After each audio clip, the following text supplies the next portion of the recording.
ठाकुर जी ने मन में विचार किया कि भैया जब मैं मिल गए हो तो फिर तुमको अन्य के पास जाने की जरूरत क्या है।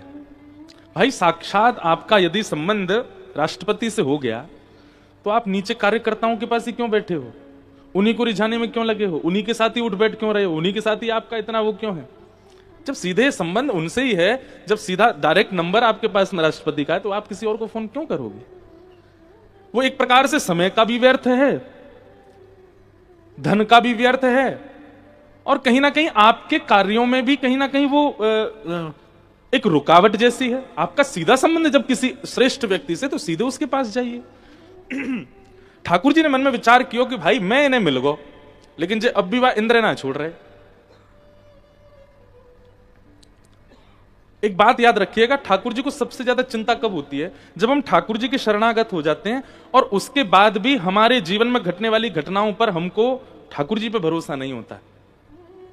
हमें विश्वास किस पे, कोई कह दे मां पे नारियल चढ़ाया हो, कोई कह दे बीच चौराहे में अग्नि वो दीपक फेंक आओ, कोई कह दे वो हाय का वो चित्र लटका लो, इन पर ज्यादा भरोसा। ठाकुर जी को इन सब चीजों से बड़ी पीड़ा होती। ठाकुर जी कहते मेरा नाम जब फिर बंद करो, हमारी कथाएं सुनना बंद करो। जब तुमको हम पे भरोसा ही नहीं है, इतनी सारी व्यवस्थाओं से ही तुमको सब कुछ लाभ मिलना है, तो फिर इन्हीं पर रहो। एक बार भी यदि आप शरणागति ले चुके हैं, शरणागति का मतलब क्या है, अनन्य शरणागति का मतलब क्या है, ना अन्य, अब कोई और नहीं, केवल यही है सर्वस्व। और यदि कभी ऐसा अवसर मिले कि कहीं ऐसे मनोकामना पूर्ण देवता हैं, मनोकामना पूर्ण देवी हैं, वहां आने जाने का आपको अवसर मिले, तो वहां जाकर के भी संसार नहीं, यही मांगो, हमारे इष्ट श्री कृष्ण के प्रति हमारा और प्रेम बढ़े, हमारी किशोरी जी के प्रति और भावना बढ़े, ऐसी कृपा कर दो। एक बार एक वैष्णव थे, ठाकुर जी की बहुत सेवा करते थे। उनके पत्नी सगर्भा हुई, गर्भ में बालक, लेकिन वो फिर भी सेवा करती थी ठाकुर जी की। ठाकुर जी की बढ़िया प्रसादी बनाई और प्रसादी बना करके ठाकुर जी के सामने पधरा दिया और कपाट बंद करके बाहर आ गई। और बाहर आकर के अपना, क्योंकि प्रसाद हम लोग घरों में जैसे लगाते हैं 2 मिनट 5 मिनट ऐसे नहीं लगता, तो प्रसाद का एक नियम है 45 मिनट 1 घंटा तक ठाकुर जी पाए प्रेम से कम आधा घंटा तो होना ही चाहिए। ठाकुर जी के सब ग्वाला आते हैं, ठाकुर जी के सब सखा आते हैं, सब पाते हैं, एक दूसरे के गाल पे लगाते हैं खूब आनंद से। अब 5 मिनट में आपने उठा लिया, ठाकुर जी पहले ही ग्वाला कहते हो छुइयो मत, क्यों, अब आ रहा होगा उठा के ले जाएगो, कहीं हमने शुरू कर दिया तो आधे अधूरे में ही खींच ले जाएगो। तो एक नियम बना दे और ठाकुर जी को बताया कीजिए, ठाकुर जी हम ना इतनी देर में आएंगे प्रसाद उठाने, इतनी देर में सब निपटा लेना।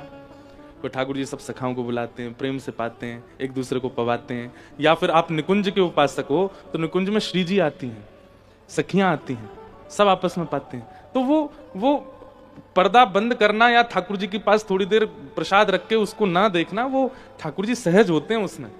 तो उसका एक नियम होना चाहिए, इतनी ही देर। मंदिरों में आप चले जाओ, वहां पर टाइम फिक्स है, इतनी देर में प्रसाद उठेगा, उतनी देर में ठाकुर जी व्यवस्थित हो जाते हैं। तो प्रसाद रखने के बाद वो माता जी बाहर आ गई, चौका बर्तन करने लगी और उनके गर्भ में बालक था। तो वो एक तांत्रिक आया और वो द्वार पर आकर के कहने लगा, अपना भविष्य जानना हो तो मेरे पास आओ, अपने हाथ दिखवाने हो तो मेरे पास आओ, कितना धन है कितना, सब ऐसे बोलने लगा। वो अपनी सेवा में लगी रही। तभी वो तांत्रिक बोला, गर्भ में बेटा है कि बेटी ये नहीं जानना तुमको। बेचारी वो माता जी थोड़ी सी स्तब्ध हो गई। उन्होंने देखा, उठ के चली गई, कौन है बता दीजिए और दक्षिणा दो। कितनी दक्षिणा? बोले जो भी दक्षिणा दे दी। बोले पुत्र होगा। ओ माता जी तो बड़ी प्रसन्न हो गई, अरे ठीक है, वो तो पुत्री भी हो तो भी प्रसन्न था, लेकिन अब पता चल गया ना तो थोड़ा और मतलब आनंद है चित्त में। यहां ये घटना हुई, वो तांत्रिक जैसे ही गए तो मंदिर में भीतर ठाकुर जी की प्रसाद की थाली खूब जोर से गिरी और खूब जोर की आवाज आई। उनके पतिदेव वे दौड़े दौड़े गए, जाके देखा तो पूरी थाल गिरी पड़ी थी नीचे, खीर कढ़ी आदि सब फैल गए। माता जी बोली, मुझे लगता है बिल्ली है ना हमारे घर में, वो ही करके गई होगी। लेकिन जो उनके पतिदेव थे उनको आभास हो जाता था। बोले नहीं, ये कोई बिल्ली नहीं गिरा के गई है।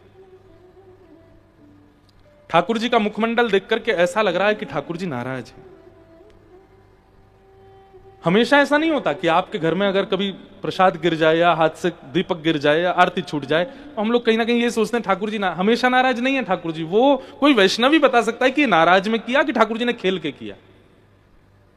कभी कभी खेल खेल में भी करते हैं ठाकुर जी। पर उन वैष्णव ने ठाकुर जी के मुखमंडल की ओर देखा और बोले ठाकुर जी नाराज है, ये कोई बिल्ली नहीं गिरा के गई है। और कहीं ठाकुर जी के मुख से ऐसा लग रहा है कि हमारे द्वारा ठाकुर जी के प्रति अविश्वास प्रकट किया गया है। देवी सच बताना, कोई अविश्वास का कारण तो नहीं बनाना सुबह से। तो बोले नहीं ऐसा तो कुछ नहीं। बोले फिर भी सोचो कुछ ऐसा हुआ है आज जो पहले कभी नहीं हुआ। तब उन्होंने कहा एक तांत्रिक आया था और बोल रहा था कि तुमको भविष्य नहीं जानना, तुमको ये नहीं जानना, तुमको वो नहीं जानना। तब वो अपने आप ही बोला कि ये नहीं जानना पेट में कौन है, लाला की लाली। पतिदेव बोले तुमने पूछा तो नहीं ना उससे। बोले अब ये इस बात को सुनकर के मुझे थोड़ा लोभ हुआ, मैं पास चली गई और मैंने पूछा कौन है, और उसने बेटा बताया। बोले बस इसी से नाराज है। ठाकुर जी कह रहे हैं तो मुंह पे भरोसा ना है। तुम मेरी सेवा करते हो, मेरा श्रृंगार करते हो, मैं तुम्हारे घर में बैठा हूं, तुम एक आसन पर बैठा हूं, ना हिलता हूं ना डुलता हूं, जो खिलाते हो पाता हूं, जैसे सुलाते हो सो जाता हूं।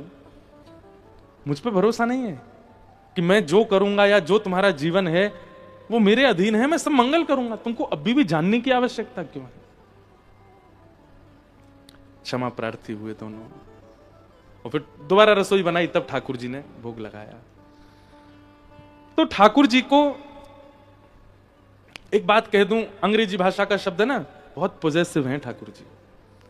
एक बार जब आप उनके सन्मुख चले जाते हैं, उनको लगता है मेरे ही रहो बस।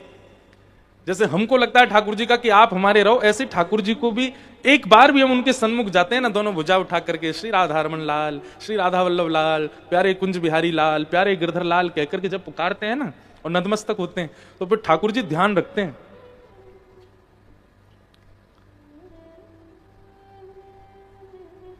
अब जे कहां जाएगो, अब जे कहा खावेगो, जे कहा करेगो, मुंह पे विश्वास है कि ना याको। और फिर विश्वास की परीक्षा करने के लिए ठाकुर जी ऐसी ऐसी आपके संग घटनाएं घटाते हैं कि आप थोड़े से विचलित हो जाओ और कुछ और करने का प्रयास करो। उसी से ठाकुर जी फिर उदास होते हैं। अच्छा देख, मैं तो यहाँ की परीक्षा कर रहा हूं कि मुझे छोड़ के कहीं और तो नहीं जाएगा, लेकिन चलो को।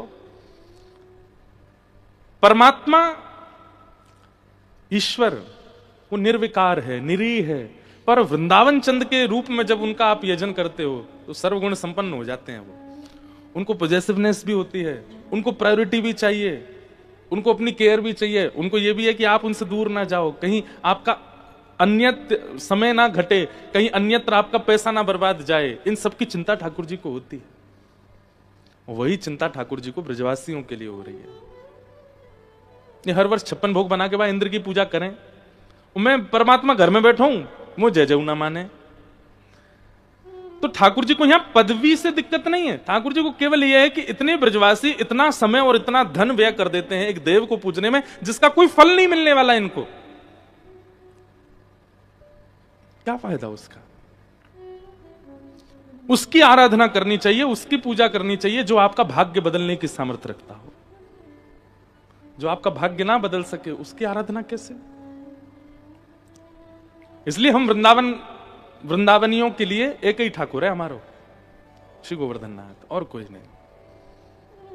और देवता चित्त न धरे। सब देवताओं के लिए यही बात कही जाती है। हनुमान जी के उपासकों को भी कहता है हनुमान जी को ही रखो, शनि के उपासकों को कहते हैं उन्हीं को ही रखो। पर एक बार यदि वृंदावन के है गए हो तो फिर वृंदावन चंद ही रहे और कोई ना हो।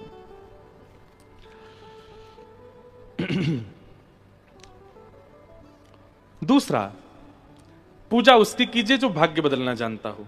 दूसरा, आराधना उसकी कीजिए, पूजा उसकी कीजिए जिसकी पूजा आराधना में सबकी पूजा हो जाए। और ऐसे देव केवल नारायण है, क्योंकि उनकी आराधना से सब प्रसन्न है, सब पूर्ण हो जाते। तो सब ब्रजवासियों को लेकर के ठाकुर जी गोवर्धन गए। सबने 56 भोग सजाए। 56 भोग पधरावे के बाद सबने गिरिराज जी की परिक्रमा लगाई। मानसी गंगा में गिरिराज जी को स्नान करवायो, सबने स्नान कियो। और जैसे ही 56 भोग पधरा करके सबने आंख बंद करके आराधना करी, 4 भुजा वारे श्री गोवर्धन नाथ प्रकट है गए। और प्रकट है करके लाओ ब्रजवासियों भोग, लाओ ब्रजवासियों भोग। जैसे ही ठाकुर जी प्रकट भये गिरिराज जी पर, सब ब्रजवासियों के नेत्र सजल है गए और सब बोले लाला जीवन निकर को वह इंद्र की पूजा करते करते कभी प्रकट नहीं भयो, तेरो सांचो देवता देख प्रकट है गो, एक बार में प्रकट है गो। सब दंडवत करने लगे, प्रणाम करने लगे।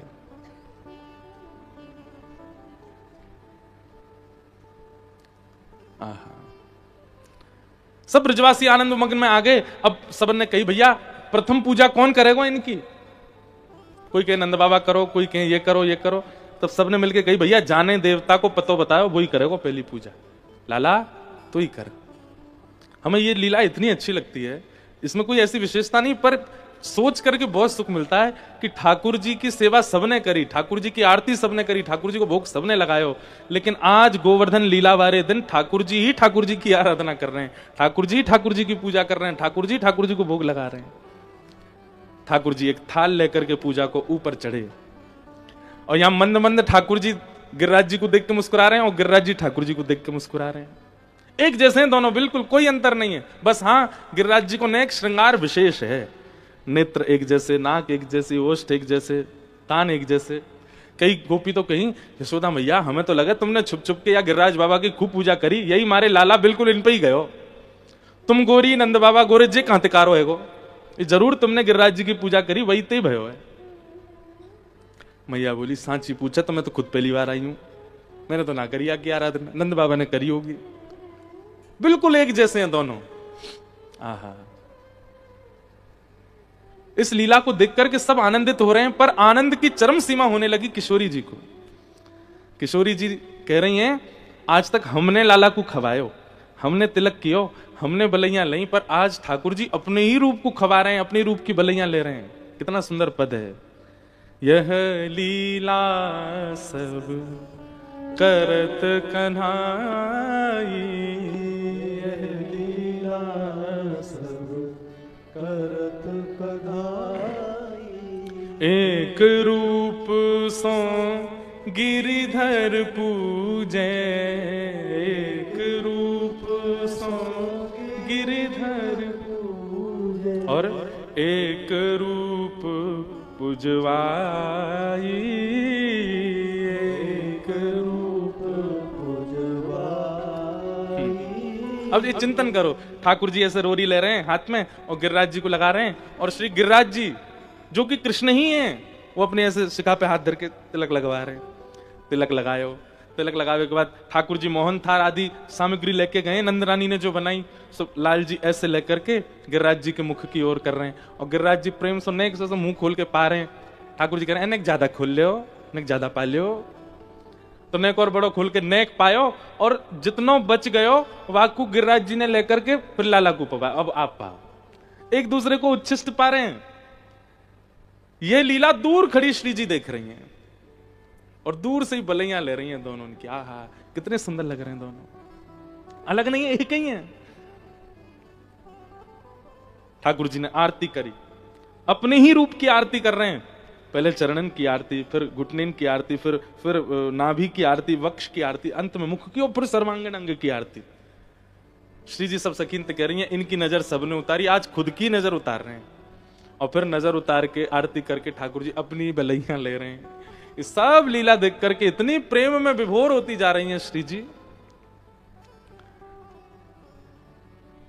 सब सो कहे गिरि जाए पवाओ, सब सो कहे गिरि जाए पवाओ। नीचे उतर के आए ठाकुर जी, और क्योंकि भैया बिचौलिया है ना, तो बिचौलिया आदमी को आदमी नहीं समझता, दो लोगों का संबंध कराने वाला, उसको बिचौलिया कहते हैं ना। शादी में सबसे ज्यादा नखरे होते हैं बिचौलिया के, जिसने लड़का लड़की को बताया संबंध। एक काम भी अगर उससे बिना पूछे कर लिया तो भाई साहब अब तो ठीक है, भाई साहब ठीक है, जब तक ब्याह नहीं हो रहा था तब तक ही पूछा आपने, अब कर लो, अपने आप ही कर लो, आप तो सब कर लो, हमसे पूछी नहीं आपने। कोई काम खराब हो जाए तो भी देखो भाई साहब मैंने पहले ही कही थी, मुझसे पूछ के ही करना सब, मैं उनको जानता हूं, आपने मानी नहीं। बिचौलिया के महाराज बड़े नखरे होते हैं। आज ठाकुर जी बिचौलिया हैं।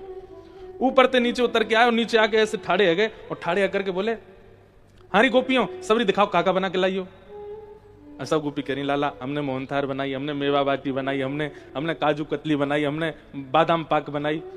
सो लाल जी पहले ही देखें और स्वरूप देख के, तेरो ना पामेंगे रहने दे, तू नहावे धोवे तो है ना, चल नहा के दूसरा बना के ला। ए लाला ऐसा मत करे ना, नहा के बनाया मैंने। ठाकुर जी कह रहे सुन यहाँ पे कान दिखा। बोले कहा 2 मटकी माखन भिजवाई दी नंद भवन। घूस ले रहे ठाकुर जी। ए लाला 4 भिजवा दो, जा जा ऊपर जा पवा किया चल। अब दूसरे लाला तेने वो भेज दो, हम भेज दे, तू क्या बना के लाइए। बोले ये बनाई, पहले मुझे पवा दे। बोले तू पावेगो लाला, फिर भूख कैसे लगेगा। बोले कच्छु ना होगा, मुझे पवा दे। ये सब देख रहे हैं। सब सो कहे गिरी जाए पवाओ, सब सो कहे गिरी जाए पवाओ, और आप बैठ के पाई, आप बैठ के पाई। सबसे कह रहे हैं जाके पवाओ, और खुद ही ऊपर बैठ करके पा रहे हैं। मधुमंगल श्रीदामा तनसुखा मनसुखा, ये बहुत बड़ा उत्सव है ब्रजमंडल का, गोवर्धन उत्सव। सब बोले लाला ये सब गोपी ने भेज रहा हूं, हम ले चलो ऊपर। ठाकुर तुम क्या करोगे, तुम कुछ बना के लाए हो। ना बना के तो कुछ ना लाए लाला, लेकिन देवता है या कुछ छू के देखेंगे कैसो लगे। ठाकुर चलो, सबरे सखान ने ले गए। और मधुमंगल श्रीदामा तो 4 भुजाएं हैं ना गिरिराज जी की, तो उनकी 2 भुजाएं ने पकड़ पकड़ के देख रहे हैं। ठाकुर जी बोले कहा कर रहे हो। वो देख रहा हूं नकली तो ना है। लाला जी देवता है ना। बोले हाँ, या तो एक काम कह दे। बोले कहा। बोले हम चतुर्भुज कर दे सबरे ने। लाला 2 हाथ कम पड़ जाए माखन चुरावे में, 4-4 हाथन ते चुरावेंगे। ऐसी ऐसी सब बात करे। एक ग्वाला बोलो लाला तेरी शकल बहुत मिले गिरिराज बाबा ते, देखियो तेरे जैसी लगे, तेरी जैसी आंख, तेरी जैसी नाक, तेरी जैसी मुस्कान। ठाकुर जी बोले हमने एक ही गैया को दूध पियो दोनों ने, या हमारे चेहरा मिले। सखा बोलो जी कोई बात है, गैया को एक ही गैया को दूध पीवे तो कोई शक्ल मिले, क्यों एक ही मैया को दूध पीवे तो भाई भाई की शक्ल ना मिले। बोला हाँ लाला मिले, तो ऐसे ही एक ही गैया को दूध पियो हमारी शक्ल मिले। इतने में मधुमंगल बोलो लाला फिर तो बछड़ा की भी मिलनी चाहिए हमसे, बछड़ा भी गैया को दूध पीवे, हम भी पीवे। बंधुओं एक बात आपने अनुभव की ब्रज लीला में, ब्रजवासी भोले कितने, सरल कितने। ठाकुर जी ऐसे कह देते ना, एक बात सुनिएगा, गोवर्धन लीला अभी आप सुन रहे हो, कल ब्रज लीला सुनी, पूरी लीला में मधुमंगल श्रीदामा तनसुका मनसुका धनसुका यशोदा मैया सब गोपियों को हटाओ, खुद को रखो। आप लोग पता है क्या करते, हम लोग चतुर बहुत हैं। ठाकुर जी अगर हमसे कहते कि भैया एक ही गैया को दूध पियो हम दोनों ने, तो हम सब हंसी उड़ाते, बोले अच्छा। बोले ठाकुर जी सतयुग के लोग होते होंगे बाबड़े, हम कलयुगी हैं, चतुर शिरोमणि, बहुत दिमाग है हमें, हमसे ज्यादा बात मत बनाओ, हम सब जानते हैं आप क्या लीला कर रहे हो। इसलिए ठाकुर जी को हम शायद प्रिय नहीं है, क्योंकि हम लोग चतुर बहुत हैं। ठाकुर जी को सहज सरल सीधे जैसे बता दो, जैसे छोटे बच्चे होते हैं ना, उनसे कह दो, बोले रो मत, चलो शाम को ले चलेंगे, मॉल ले चलेंगे, हाँ चुप हो जाता। उसको कितनी भी तेज लगी हो, कभी अनुभव किया, बच्चा गिर जाए सिड्डी से, सिर फूल गया यहां से, इतना तेज लगी उसको बेचारे को, दर्द सहन नहीं हो रहा, आंखें लाल, आंसू हो गया, उसको बोलो नहीं रोते नहीं ना, रोते नहीं, देखो हमने पिट्टी कर दी, और उसको पीट दो आप सिड्डी को, उसी से शांत हो जाएगा। कितना सहज होता है। 20 साल का लड़का गिर जाए और जगह रो मत, ले पीट दिया हमने, वो और ज्यादा नाराज हो जाएगा, बोले मुझे क्या समझ रखा है तुमने, इसको पीटने से मेरा दर्द ठीक होगा। जैसे जैसे आयु बड़ी होती है हम चतुर होते चले जाते हैं, और जैसे जैसे चतुराई बढ़ती है ना, ठाकुर जी दूर होते हैं। भाई देखो गीता में भगवान कहते हैं ये यथामाम प्रपद्यन्ते, जो जैसे मुझको बचता है मैं वैसे मिलता हूं। हम जब चतुर ही हैं, एक एक चीज हमको पता है, तो ठाकुर जी चतुर शिरोमणि हैं। लेकिन हम सरल हैं, हम सहज हैं, हम बहुत सीधे हैं, तो ठाकुर जी हमसे भी ज्यादा सीधे बन के आ जाते हैं। इसलिए हमारी तो आपसे प्रार्थना, कभी कभी ना ज्यादा नॉलेजेबल होना भी अच्छा नहीं है, ज्यादा पता होना भी अच्छा नहीं है, स्वास्थ्य के लिए भी जीवन के लिए भी। कई चीजें ना पता हो तो अच्छा। बहुत सरल हैं, बहुत सीधे हैं ब्रजवासी सारे।